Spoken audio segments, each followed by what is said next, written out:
It is match day 2 of TWT, the treble winners tournament. Yesterday, we saw Manchester United of 1999 go through to the semis after beating PSG in a hotly contested matchup, and Barcelona wiped the floor with the 2020 Bayern. So we've got a Fergie and a Barcelona team in this, Fergie and a Pep team in the semifinals. But today, we see another Pep team go up against another Luis Enrique team. Let's see if the Luis Enrique team can make it to the next round. Listen, this 2014-15 Barcelona, you know it well. They scored 110 goals in La Liga. Only 6 teams in the history of European football have scored more. They had a plus 89 goal difference in La Liga that ties a Real Madrid record set a couple of years before. And then they won each of their Champions League knockout round ties by 2 or more goals.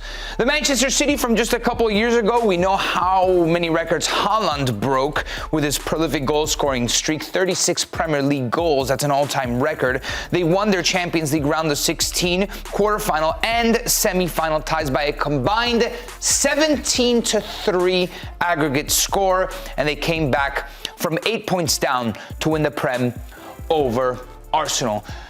These are your teams, ladies and gentlemen. It is kickoff between the 2015 Barcelona side and the 2023 Manchester City squad. Jay, I'm going to ask you, who's going to control and dictate this game? I mean, it's a difficult one. This is a very, very difficult one because, I mean, that Man City side was unbelievable that year. Haaland in particular scored so many important goals, Rodri. But that Barcelona side is unreal, and there's some like all-time greats in that side. I think Barcelona would control this game. Do you agree, Phil? Yes. How come? Sure. Because I agree with what Jay was saying, and it's not just all-time greats, it's all-time greats at their peak as well. You know, as good as they were. Busquets, Messi, Neymar, that version of Neymar was one of the best players in the world. They could keep the ball off this Manchester. Well. Yeah, they could keep the ball off this Manchester City team. Few sides in history could, but I think this team could. All right, before we get to the front three, which is arguably one of the best front threes ever put together in the history of football, let's talk about Haaland, because although he did have that prolific goal-scoring season where he broke all those records, in the final against Inter, he actually struggled. He wasn't that great. We talked about it yesterday. How do you think he would fare up against a Piqué and a Mascherano, for example? Do you know what I think? Of all players, defenders, Mascherano is one of those defenders as any striker would hate to play against, because he's not that tall, but he's very aggressive. He always gets close to you. He's fast. He's got a good spring. He can run the ball out of defence. I actually think Piqué Mascherano would get the better of Haaland. So 52 goals, 9 assists. I think we were desperate for a Haaland goal in that final, huh? I'll tell you what, let me just add that as well, because it seems like when Haaland plays against these type of players like Van Dijk, Saliba, Gabriel, these kind of defenders rough you up. That rough you up, that are as physical as you. He doesn't always have the best time, and that's what I judge Haaland on. I don't judge him against teams lower down in the league or in the qualifications for in the Champions League. I judge him against the best teams, and he's come up short sometimes. Yeah, he still needs to score in a final. I think he hasn't scored in a final. He hasn't scored in a final ever, right? All right. I mean, we know the quality of Haaland, but Messi, Suarez, Neymar, La MSN was unbelievable. It was Harlem Globetrotters. Yeah, absolutely. And you saw these 3 players. They weren't just teammates, they were also friends. And I think you saw that the way that they played, they had this understanding. It was almost telepathic at times. They were absolutely brilliant. And, you know, just look at these numbers. These are absolutely ludicrous. Crazy. These are ludicrous. Crazy. But look at all of them. Look at all of them. There's 3 of them. There's not one player. If you've got one player in the team doing this, wow. That's it. You've got 3. Is this the season where Messi scored 91 league goals? No, a couple of seasons. That was 2012. That was 2012, but they didn't win anything. But this season, they had these 3 geniuses at the top of their game, and it's very, very difficult to envisage any team being able to stop these 3. And can I say as well, Suarez is underrated. I'm sorry, he doesn't get the cachet that he needs to. He's smashed it in the Premier League. He's smashed it in La Liga. Everywhere he's gone. He's a generational striker. Yeah, he is. He's just so good. Of course. Yeah, that was pure magic. Do we envision any of the City players breaking into the Barcelona team? I think it's safe to say no. Not any?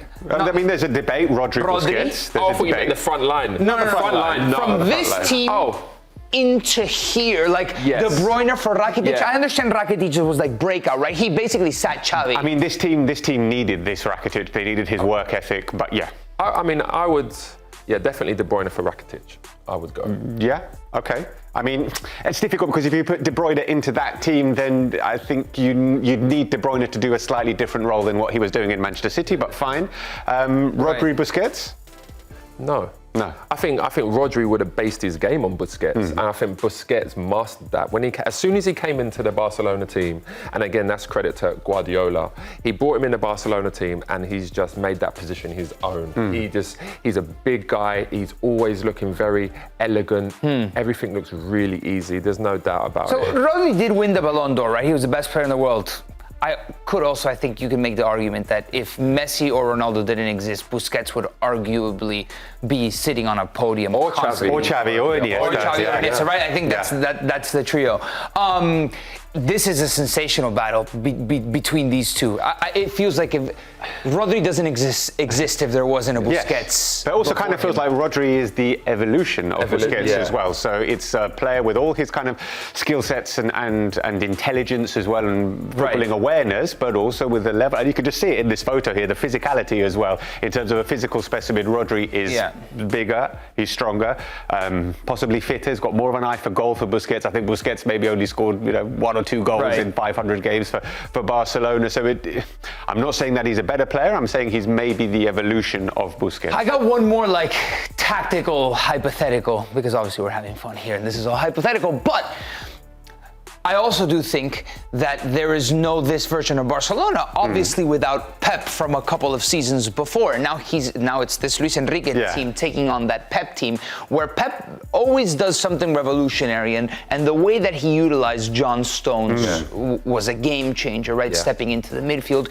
imposing that numerical superiority in order to have the ball. You don't think that'll play tactically into trying to dominate this game in order to win? I mean, like you just said there, Nico, he'd done that so well. And I think it was because a lot of teams just sat back.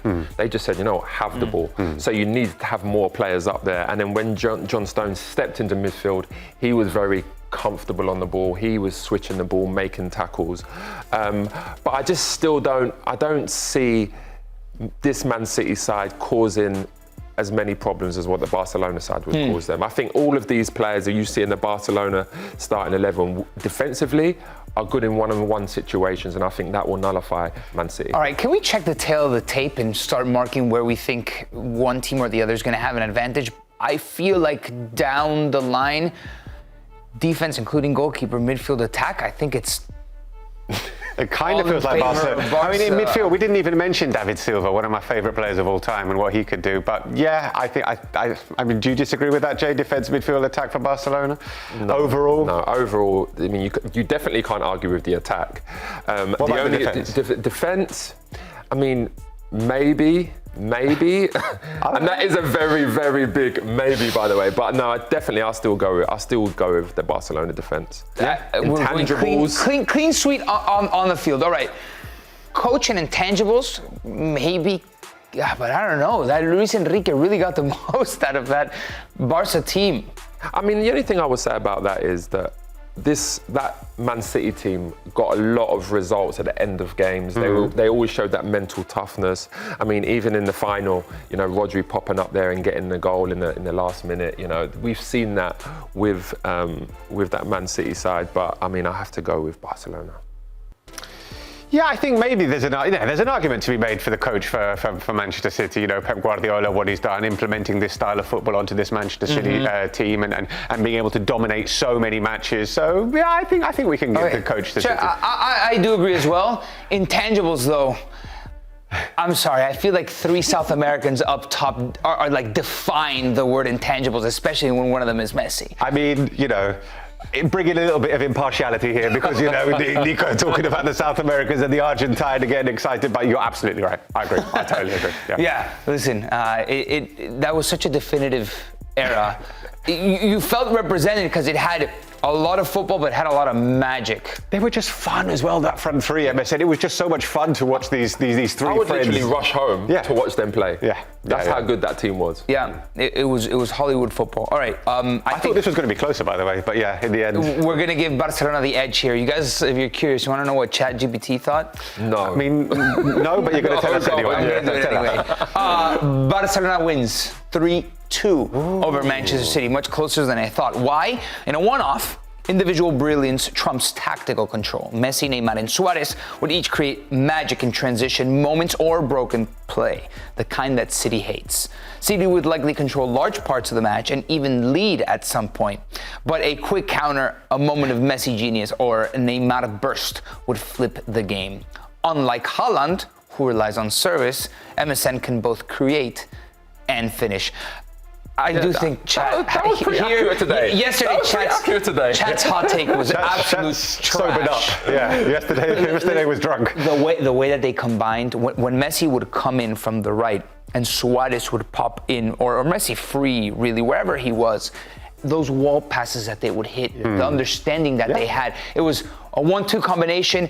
And right when you're trying to figure out as a defender, to get in the end of that 1-2 combination, it was another one again. And they would free up space. Messi would attract his attention and just pop Suarez open out wide. And